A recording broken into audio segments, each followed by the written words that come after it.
Our first scripture reading this morning is from the book of Psalm, chapter 30, verses 1 through 5 and 10 through 12, in which the psalmist praises the God who heals and delivers from death. I will extol you, O Lord, for you have drawn me up and did not let my foes rejoice over me. O Lord my God, I cried to you for help, and you have healed me. O Lord, you brought up my soul from Sheol, restored me to life from among those gone down to the pit. Sing praises to the Lord, O you his faithful ones, and give thanks to his holy name. For his anger is but for a moment, his favor is for a lifetime. Weeping may linger for the night, but joy comes with the morning. Hear, O Lord, and be gracious to me. O Lord, be my helper. You have turned my mourning into dancing. You have taken off my sackcloth and clothed me with joy, so that my soul may praise you and not be silent. O Lord my God, I will give thanks to you forever.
Today is all that I have.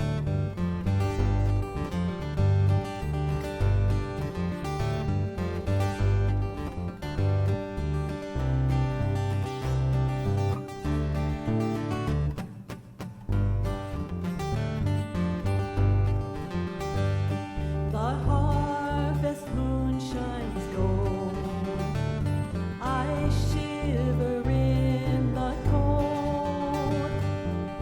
A sense of peace comes over me, and with all my heart I believe today is all that I have. Oh, let me make the most of each moment that goes past. Try to live my life like each breath could be my last, 'cause today is all that I have. I'm grateful for the silence and the robin's song, for family and friends and love that comes along.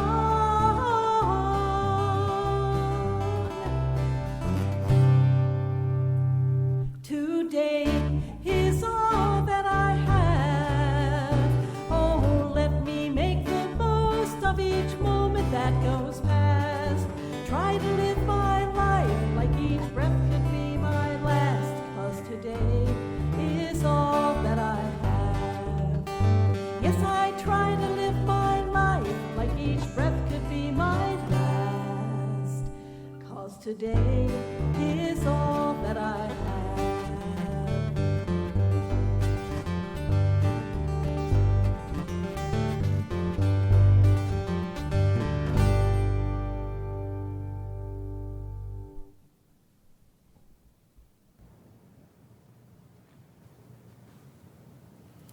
Our second reading is from the second book of Kings, chapter 5, verses 1 through 14. This Old Testament reading is the story of Elisha's healing of Naaman the leper. Naaman, commander of the army of the king of Aram, was a great man and in high favor with his master, because by him the Lord had given victory to Aram. The man, though a mighty warrior, suffered from leprosy. Now the Arameans, on one of their raids, had taken a young girl captive from the land of Israel, and she served Naaman's wife. She said to her mistress, "If only my Lord were with the prophet who is in Samaria, he would cure him of his leprosy." So Naaman went in and told his Lord just what the girl from the land of Israel had said. And the king of Aram said, "Go then, and I will send along a letter to the king of Israel." He went, taking with him 10 talents of silver, 6,000 shekels of gold, and 10 sets of garments. He brought the letter to the king of Israel, which read, "When this letter reaches you, know that I have sent to you my servant Naaman, that you may cure him of his leprosy." When the king of Israel read the letter, he tore his clothes and said, "Am I God to give death or life, that this man sends word to me to cure a man of his leprosy? Just look and see how he is trying to pick a quarrel with me." But when Elisha, the man of God, heard that the king of Israel had torn his clothes, he sent a message to the king, "Why have you torn your clothes? Let him come to me that he may learn that there is a prophet in Israel."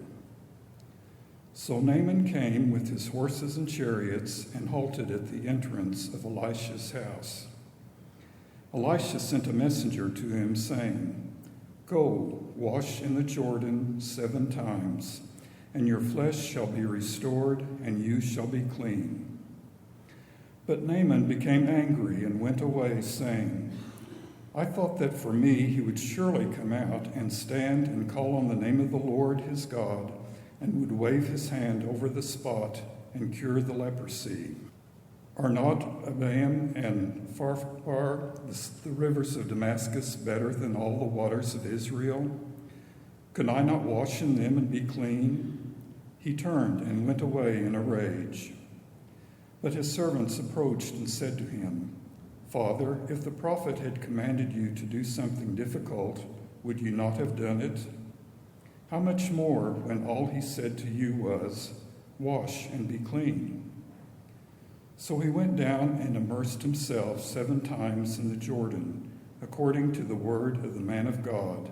His flesh was restored like the flesh of a young boy, and he was clean.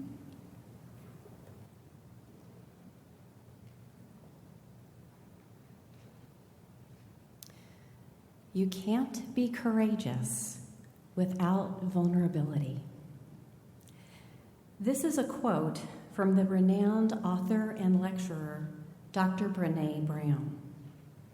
Dr. Brown is a research professor at the University of Houston, and she studies shame, vulnerability, and courage.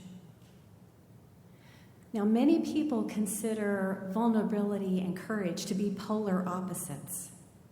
But Dr. Brown's research has led her to the conclusion that they are not. She has come to define vulnerability as uncertainty, risk, and emotional exposure. She further concludes that these vulnerable places can be the birthplace of trust and love and courage. Naaman's story is wrapped in layers of people becoming vulnerable enough to take courageous acts. Let's consider Naaman for a moment. He was a popular war hero. The scriptures describe him as a commander, a great man, a mighty warrior, and one held in high favor. Naaman seemed to have it all. He had achieved mighty acts. He had impressive wealth, a household of his own, and he had a huge problem. He was facing a life of shame because Naaman was afflicted with leprosy. And what we now know is Hansen's disease. Leprosy can cause swollen lumps under the skin, loss of eyelashes and eyebrows. It can cause nerve damage and paralysis.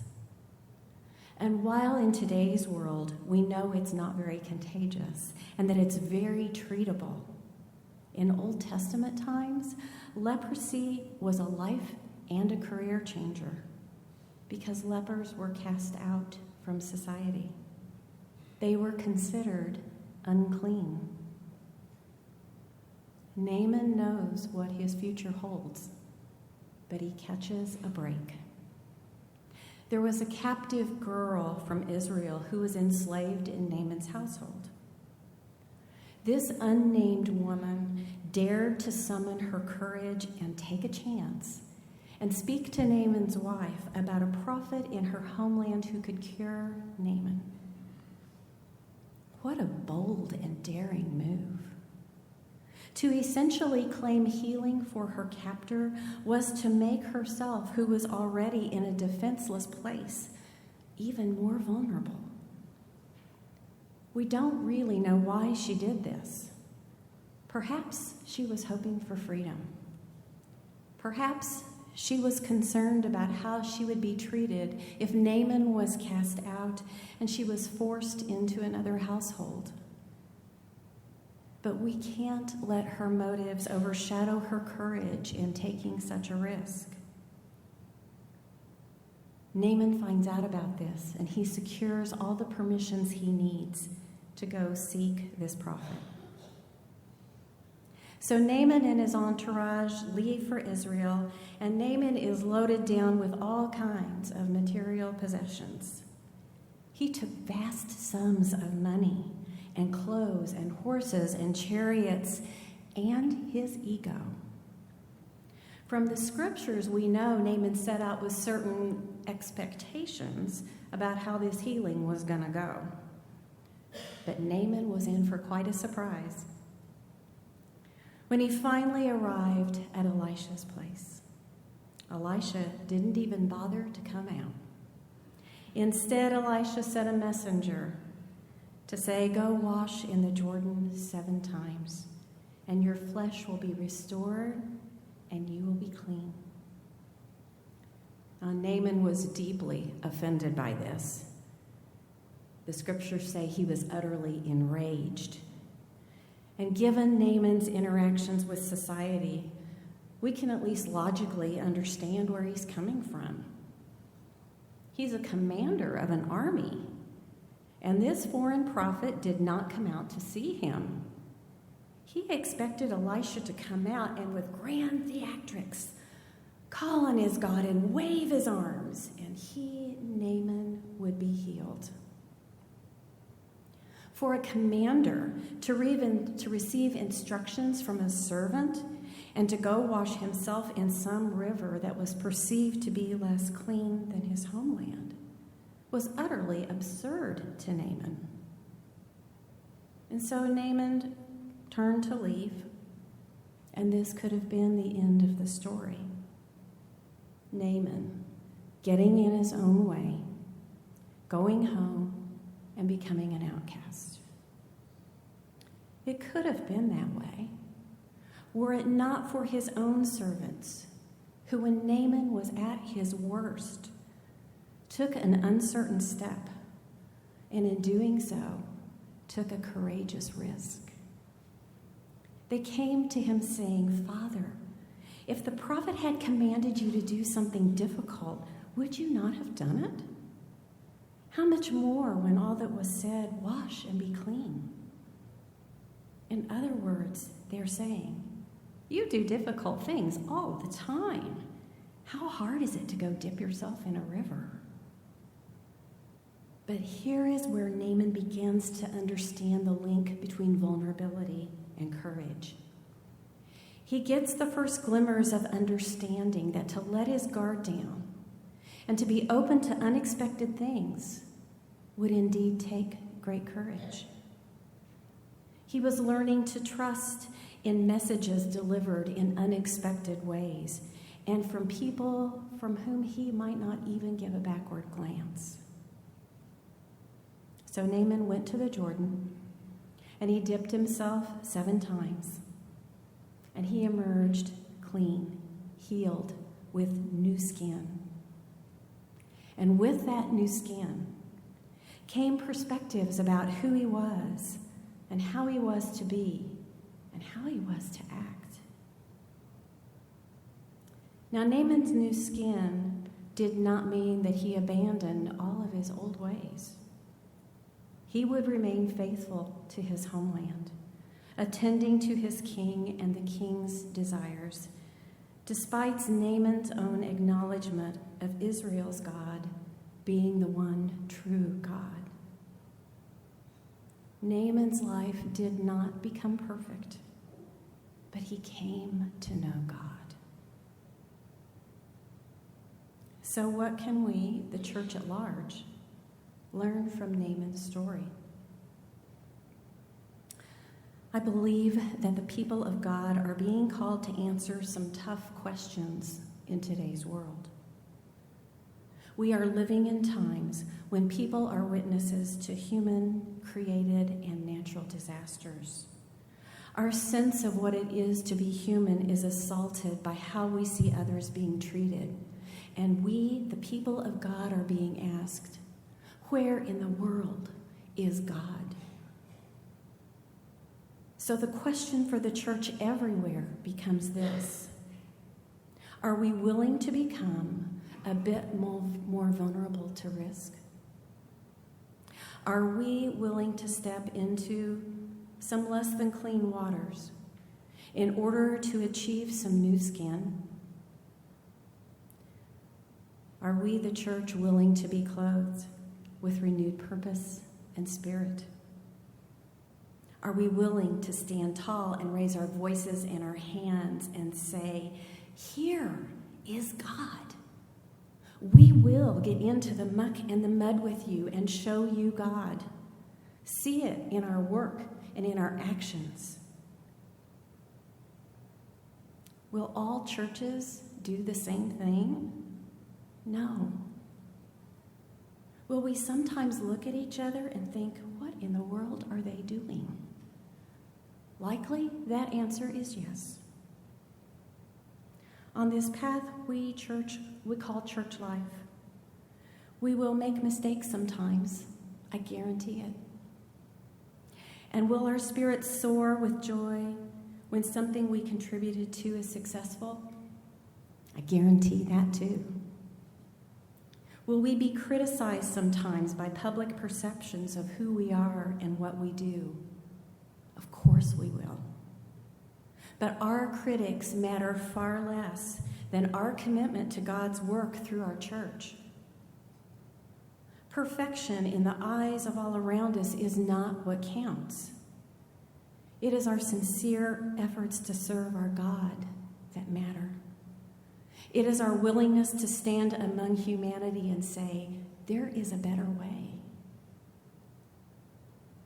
Brené Brown took her inspiration for her book, Daring Greatly, from a person who knew catastrophic failure, soul-ripping heartache, and achieved something that few can claim.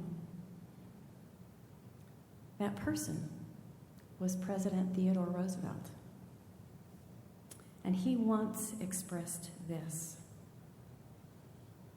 it is not the critic who counts. It is not the one who points out how the strong stumbles or where the doer of deeds could have done it different. The credit belongs to the person who's actually in the arena, whose face is marred with dust and sweat and blood, who strives valiantly, who errs, who comes up short again and again and again. Because there is no effort without error and shortcoming. And the credit belongs to those who strive to do the deeds, the great devotions, those who spend themselves in a worthy cause, and who in the end while they may know the triumph of high achievement, at least when they fail, they do so daring greatly. I think we here at South Street and the church at large can take inspiration from Naaman's story, because it demonstrates the importance of vulnerability and courage, of showing up and taking chances. Will we here at South Street and the church at large be vulnerable and courageous enough to look for unexpected opportunities or messages from unexpected people? Are we, the church, willing to take some additional chances in order to show the world a better way? My absolute belief is that we can. And my prayer is that we will look at each other and say, yes, we will dare greatly. Amen.